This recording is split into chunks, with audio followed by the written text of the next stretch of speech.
Hello everybody, welcome back for another video. Hope you're all doing well and that you're all having a great day. Leaving a like, leaving a comment, leaving 2 comments, and I've seen some of you leave like 10 comments. I wish I could thank you all, so thank you very much.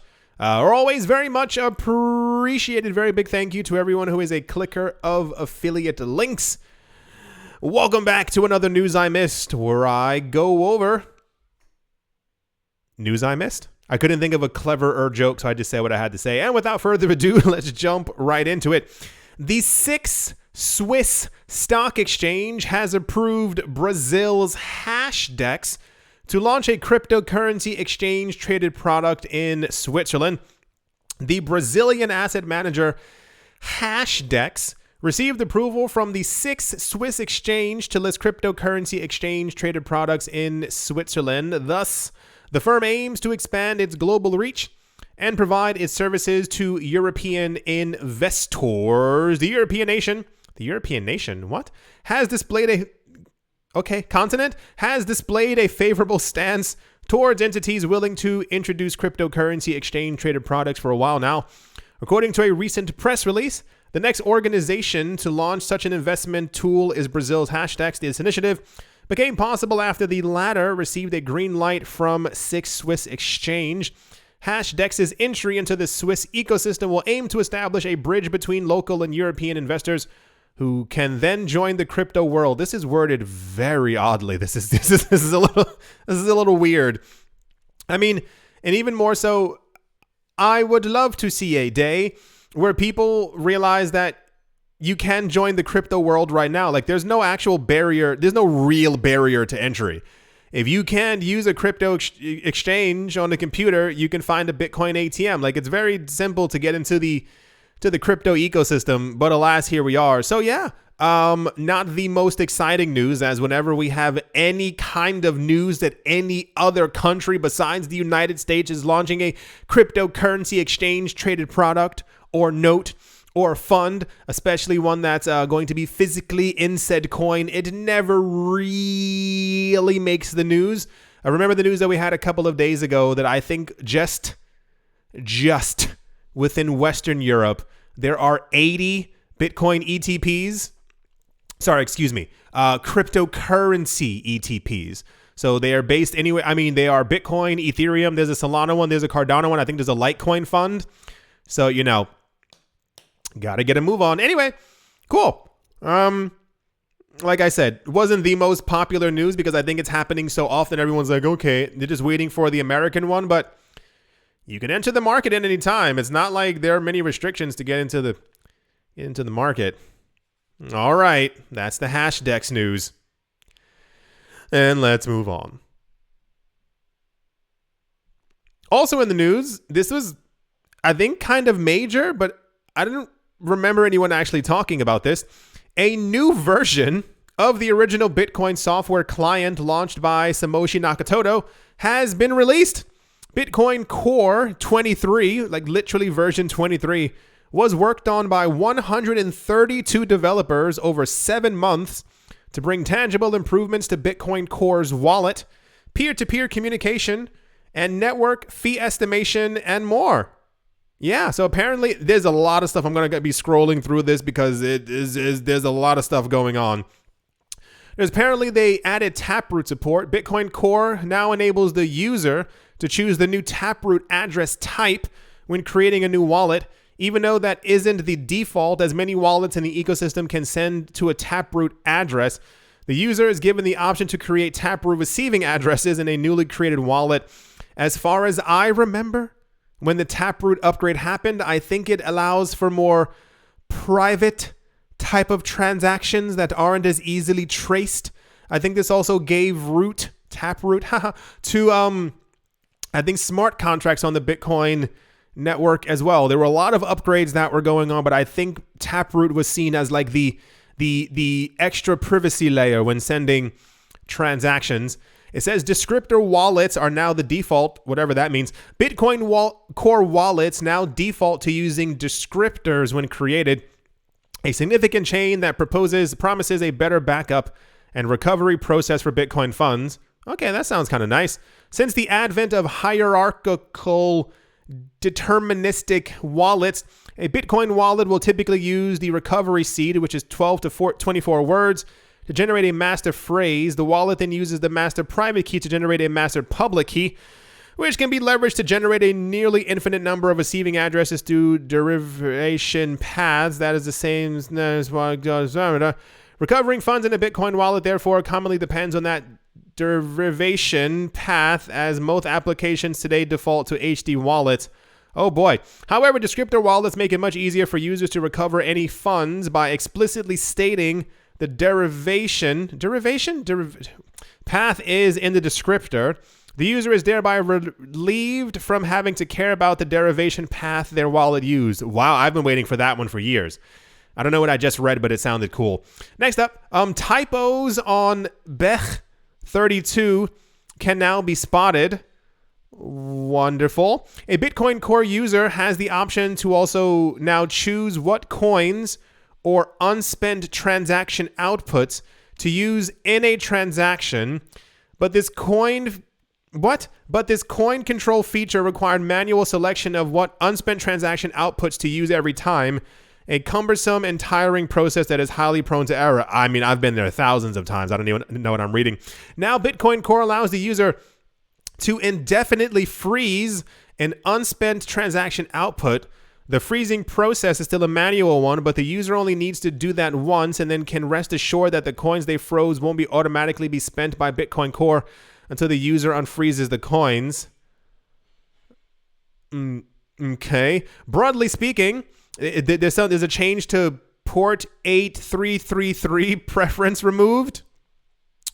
Right. There's support for CJDNS network. I think it's and better fee estimations, and I think there's more. Oh gosh, there's support for trace points in user space, statistically defined tracing, and I'm sure there's one person sitting there like, yeah, all of this makes sense to me, because I'm confused. I guess it does make sense why this wasn't major news, because a lot of it is quite confusing, and I think will not ever apply to the 99% of people who are in the crypto market, especially just for monetary reasons, who kind of buy and sell. But this looks like a major upgrade. I don't know half of what I was reading. I know it's in English, but you know, it's kind of all over the place. But yeah, I can't believe that Bech32 addresses can now be spotted. You can freeze coins. Hierarchical deterministic wallets. Wow, almost a thing of the past. And Taproot support? What? Man, this is a crazy update. So, yeah, I think more or less people have been paying attention to Bitcoin's price movements or not price movements. But at the same exact time, there was a gigantic Bitcoin upgrade. Like, it's not like a 0.5 upgrade. Like, it was a full version layout. So, what? Alrighty. Let's move on. Also, and for some reason, this was news. Crypto exchange Binance will announce the location, wow, of its holding company soon. This was said by Changpeng Zhao, speaking at the Financial Times Crypto and Digital Asset Summit. Zhao was asked where the company that sits at the top of the traditional corporate structure is based, and he replied, "We already have that, and we will announce that soon." For those of you who don't remember, Binance was hounded by regulators because they did not have a physical location. Like, the idea literally was, you do not have an office we can walk into, and you have not filled out pieces of paper. So I think it was the US, it was Singapore, and some other country. I feel like it was the UK, and fourth place, Australia, who were like, "You're evil. You can't do business here because you no sign paperwork." So since then, Changpeng Zhao came forward and was like, "We're going to have physical locations, and you're going to have a physical location. And we might even go to your physical location." I think Ireland was also supposed to be one of them. I think there's supposed to be another spot somewhere in Europa. And there's also Binance US and a couple of other places. So Binance has been forced to settle down to an actual location. And the actual news was they have a location, but they won't say where. That was the news. Tsao added, if you want a centralized exchange, which Binance is, and you want to have access to traditional banking, you have to sort of backtrack a bit and follow the rules in the traditional financial systems. You have to have a corporate headquarters, you have to have a parent company, and you have to get licenses because we still live in the year 1921 and that's how things are working.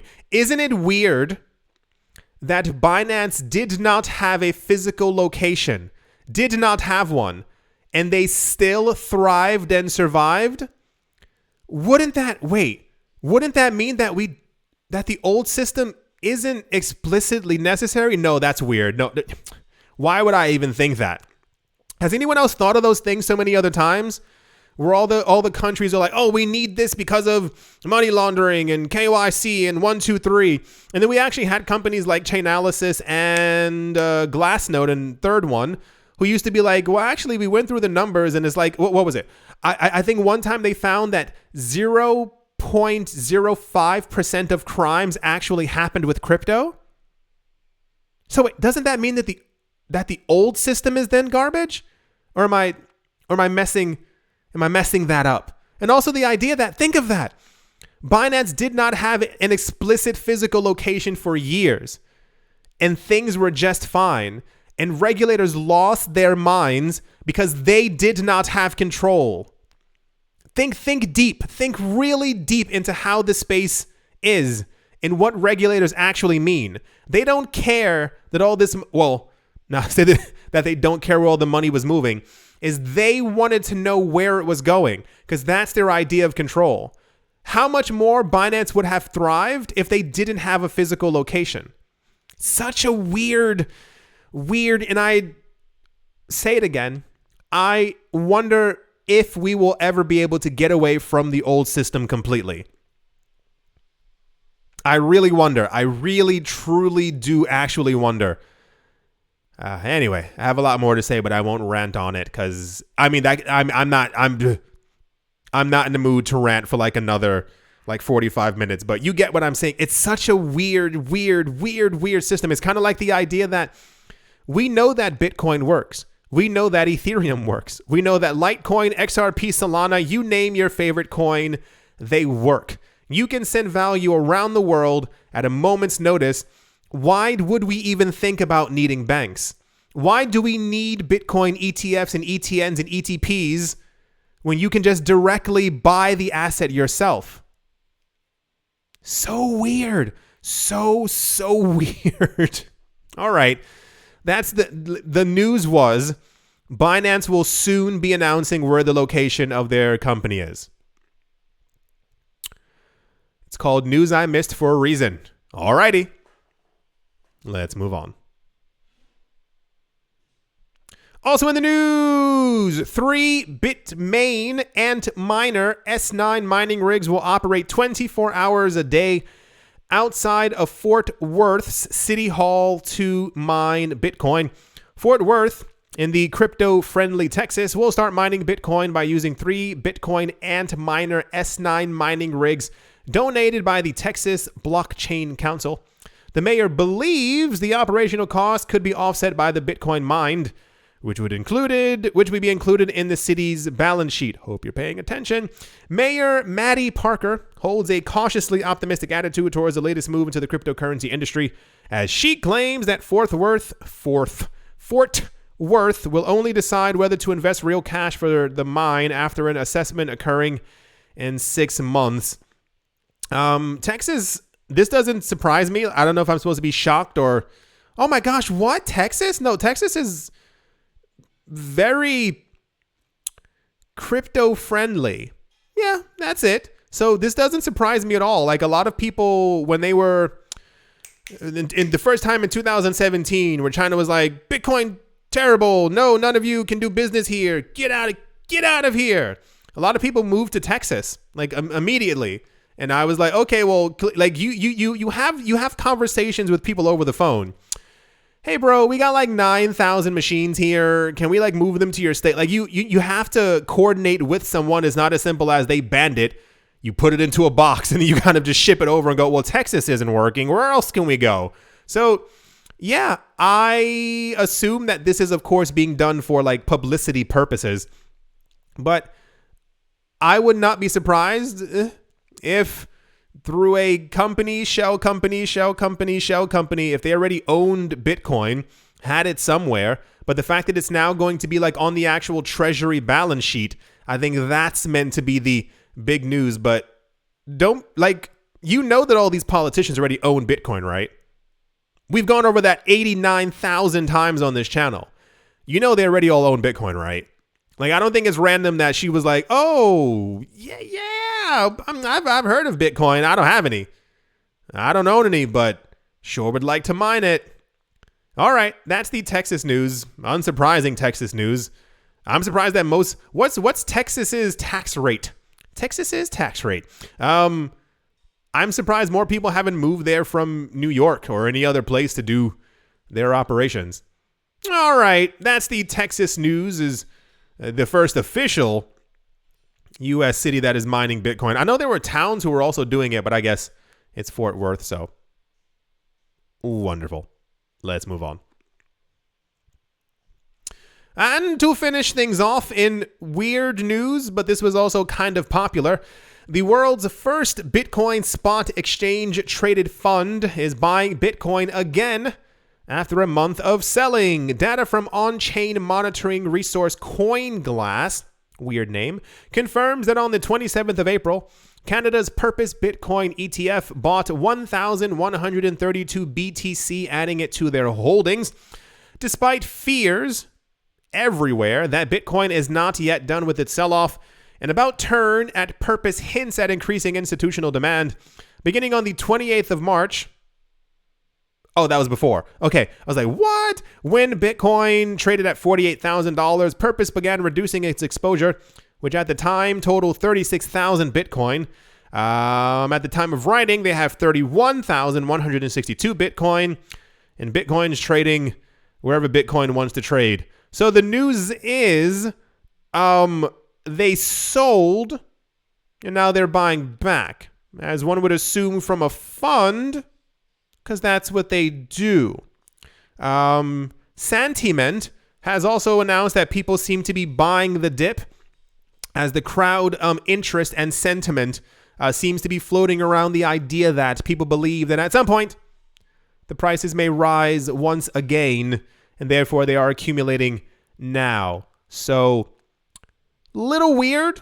I wonder if they'll accumulate back to what they had before, because it looks like they're like a little sparse in certain areas where they already had more Bitcoin. They sold off. Now they're trying to buy the dip where they'd sold off before so they can try to get their money back. That's the weird news. I told you it was kind of weird. Like the news is they sold and now they're trying to buy the dip back. I hope they get as many Bitcoin as they had before, because not a lot of Bitcoin out there. Just throwing that out there. All right. Let's move on. Yeah, I do hope that was a lot of stuff in that bus. Wow. Do hope you all enjoyed. Do hope that you all are having a great day, a great morning, a great afternoon, a great evening, wherever you are, wherever you might be. I do hope that it is absolutely fantastic. Thank you all once again for watching, listening, and or supporting, and I will most certainly be talking to you all soon. See you.